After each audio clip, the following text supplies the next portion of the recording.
2025-এর final match.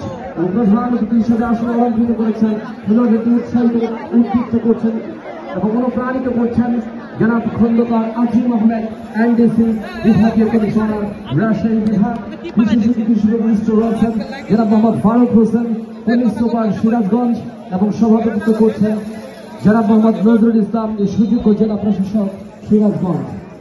এবং এছাড়াও আমন্ত্রিত অতিথি হিসেবে উপস্থিত রয়েছেন সাবেক সংসদ সদস্য জনাব আকবর আলী এবং জামায়াতে ইসলামের প্রেসিডেন্ট এবং জেনারেল সেক্রেটারি সিরাজগঞ্জ জেলার সকল কর্মীদের তরফ থেকে জানাই আন্তরিক অভিনন্দন এবং অভিবাদন।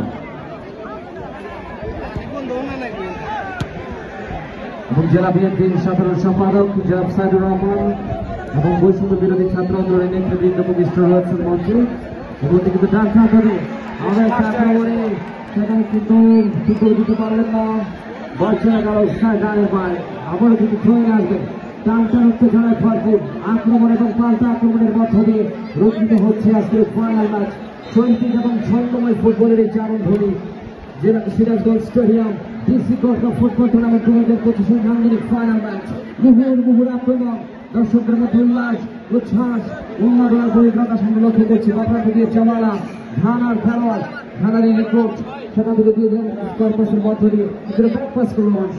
সৈকত ভাইস ক্যাপ্টেন বা প্রান্তে পেয়ে গেলেন সৈকত, সেখান থেকে নিজেদের মধ্যে আদান প্রদান স্টাফার ব্যাক পুরার পাস বাড়িয়েছেন, বল পেয়ে গেলেন জাবালা, ধানার এই ফুটবলার ফুল পাস করলেন উদ্দেশ্য প্রতিপক্ষ দলের সোহেল উল্লাপাড়া উপজেলার পাস করলেন হাসান দে, আরেক বিদেশি রিক্রুট, বল পেয়ে গেলেন এই মুহূর্তে হাসান, চমৎকার ভাবে আক্রমণ চালানোর চেষ্টা উল্লাপাড়া উপজেলার, তবে ঠিক করে দিতে পারলেন না। এই মুহূর্তে জাবালা সেখান থেকে বল পেয়ে গেলেন 19 নম্বর জার্সি যুক্ত খেলোয়াড় বেনজামা, আইভরি কোস্টের ফুটবলার রাখতে পারেননি, কাউন্টার অ্যাটাক দেখা যাক আক্রমণ